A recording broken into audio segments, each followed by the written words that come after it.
Welcome back to the County Chat season 2025 season preview. It is, of course, one of the biggest clubs in English cricket. The Red Rose of Lancashire round off the Division 2 preview of 2025. Lancs weren't as far off survival as their relegation partners in Kent, but a rough spell in August and September sealed their fate to send them down to Division 2. So now we will be previewing them as the last team of the season preview here on the County Chat. Anyway, Keaton Jennings will lead the Red Rose again, hoping to return to the Premier Division straight away. Lancashire will be, and Jennings will be hoping he can be the one to lead them there. I think choosing the weaker phase of the game is difficult for relegated teams, as I've just mentioned in the Kent breakdown. I'm sure you'd have seen. It's difficult to sort of suggest which is worse and better when you're looking at stats from a sort of season where you've struggled. But I think despite having some good signings in their batting unit, I think for the first time their more weaker side of the game is their batting. So we'll be starting with that. The top order for Lancashire over the last few years has been undoubtedly a strength. The dual left-handed partnership of Wells and Jennings has been a great one, really, for what the time it's been in practice. Other than last year, to be honest. Jennings had another great year. He has scored 1,000 runs at 45, which is simply excellent, to be honest. I think, for anyone to do that in Division 1 is impressive, let alone in the team, which again was struggling. Keaton Jennings, despite having sort of a mixed career as an England player, has become one of the most reliable scorers in the county game over the past sort of five or so years, really. And I'm sure he'll probably do even better following an 1,000-run season in Division 1, having more than 1,000-run season in Division 2. Though his opening partner for most of the year did have a more lean 2024. Luke Wells struggled and didn't score as many runs. Simply put, he averaged nearer 30 and had sort of scored around 600 runs.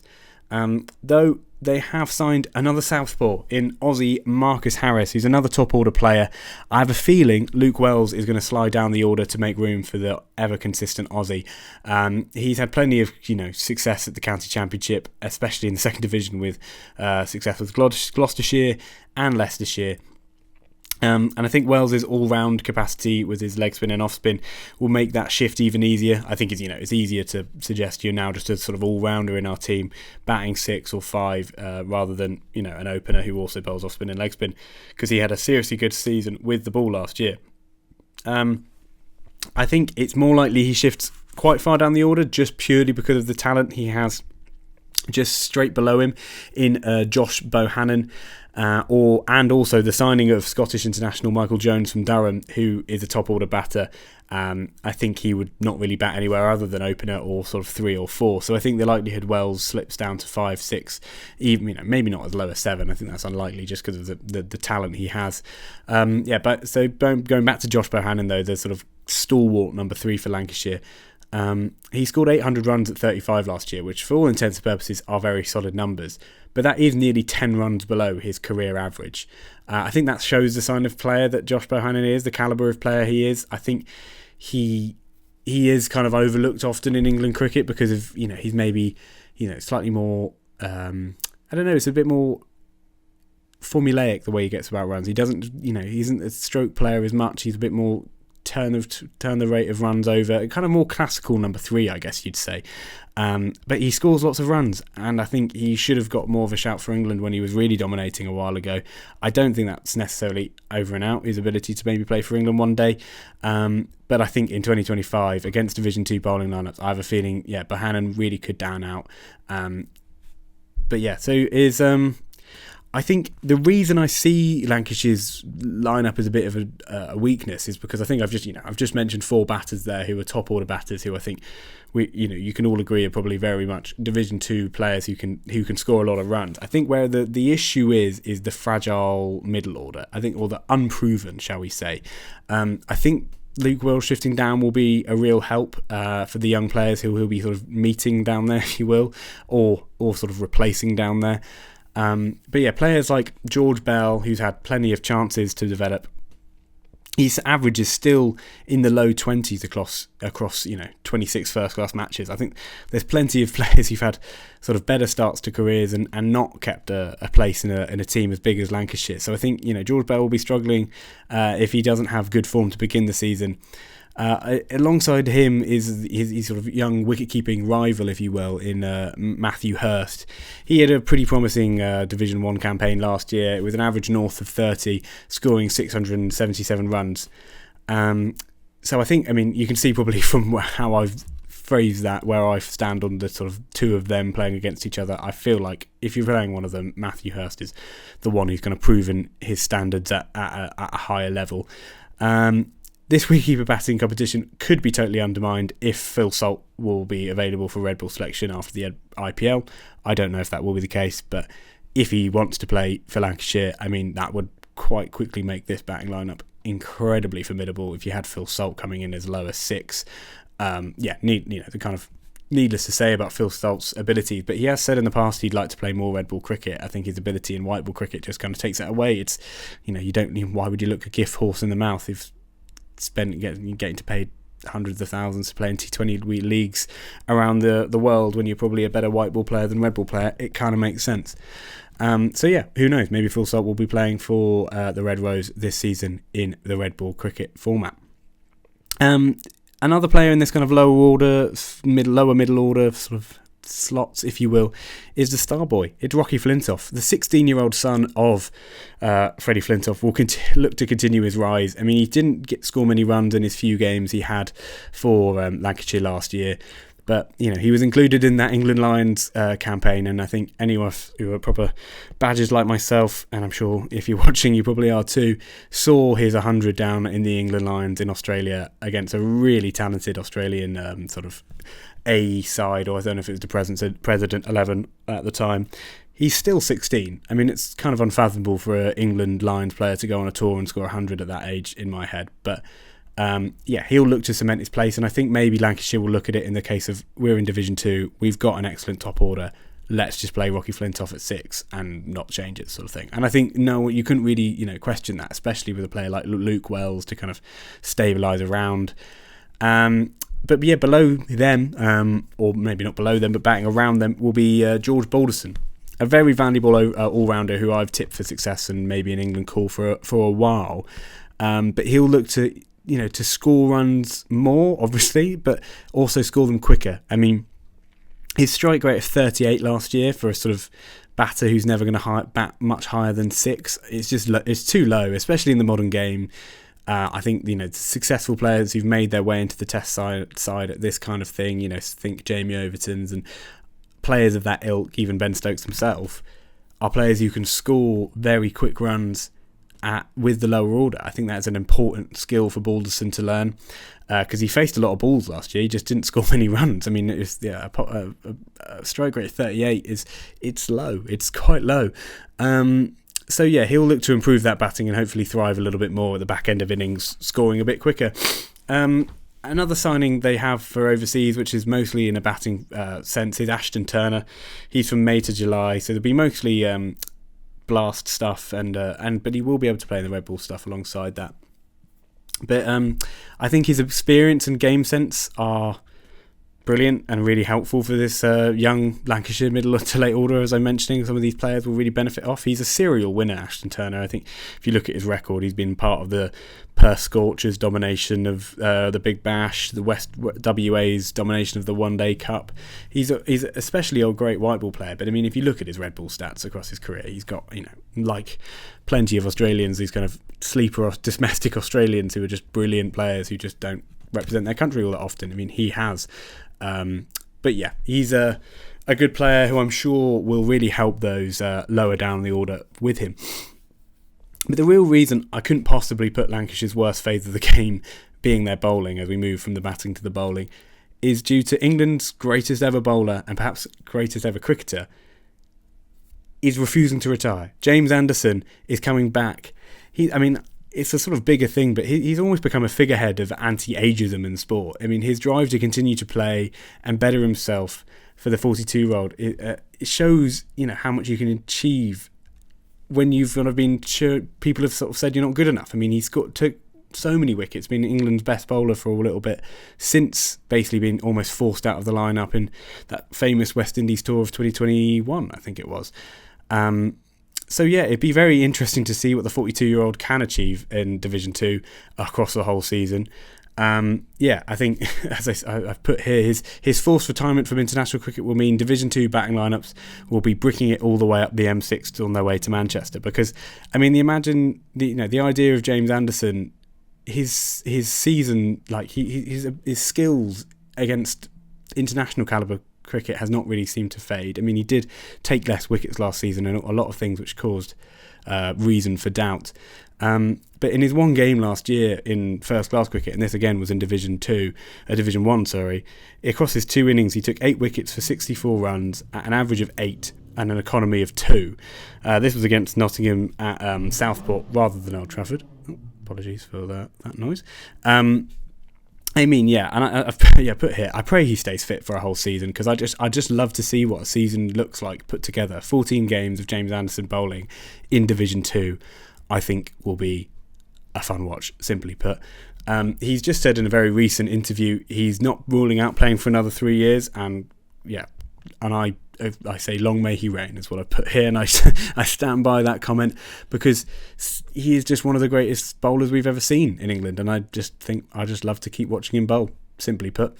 His likely to be opening the bowling partnership will be with Tom Bailey. It's a big thing to say of anyone, but he is a similar bowler to Anderson at this stage of his career, sort of a medium fast, skillful bowler who rarely gives away a freebie. Their opening spells together will be worth the price of admission, to use an overused phrase. But he'll look for a more prolific season after last year. A new division and a consistent opening bowling partnership in the likes of James Anderson, I don't think will hurt Tom Bailey's chances to take more wickets this season after a sort of a bowling average of the mid-30s and an economy. And again, economy still it was still shy of 3, so I mean, still very impressive. Alongside this is Will Williams. I actually thought Will Williams was an overseas signing for Lancashire and he wasn't coming back, and I had to sort of pigeonhole him back in because he is a brilliant person. He's got a UK passport holder as a Kiwi. He's got an eye-watering record for economical bowling, which is a niche thing to sort of bring up, but if you look up his ESB and Cricket Info, it's worth having a look, because I think his career economy is something like 2.3. I don't have it written down, but it's something like that, and it's something spectacular. His wicket-taking ability is a bit less than maybe premier fast bowlers, but his ability to tie up an end, as I've mentioned, compared to some of the other teams in Division 2, is an enviable thing for a captain to have, like Jennings. I mean, if you look at the bowling lineup for Jennings, you'd just be the most, I think, of any Division 2 team, you'd be the most happy. That's simply put, those three is a sort of seam bowling triad, maybe? Trio, I think is probably the better word, is a really, really, really, mouth-watering kind of idea for Keaton Jennings, I'm sure, as a captain, or Lancashire fans who will be looking at the season in 2025. Alongside this, mouth-watering 3, you've got the returning overseas of Anderson Phillip. He'll be available from April to July, and in 3 games last year, he took 15 wickets. And again, he complements these other 3 fast bowlers brilliantly, because he's got that kind of maybe more classical West Indian approach. He's a bit more, or maybe modern West Indian. I think people, old school West Indian fast bowling fans would say erratic and wicket-taking style would not be fair of those 80s and 70s bowling lineups, but as a more modern West Indian bowler who goes at more of a clip, but an economy in the 4s, but takes wickets for fun. In his 3 games he took 15 wickets, and I think he'll be a great person to pair alongside the very much control focused 3 above in Williams, Bailey and Anderson. Another seam bowler. I mean, it can keep going with a kind of battery of quicks that Lancashire have, but Saqib Mahmood, I mean, he's played for England in the ODI setup during the Champions Trophy campaign, but he's played red ball cricket and thrived in that environment. He struggled for fitness for a while now, so whether or not red ball cricket will be as big of a part of his schedule, I think the ECB will have a bit of a say in that as probably anyone else.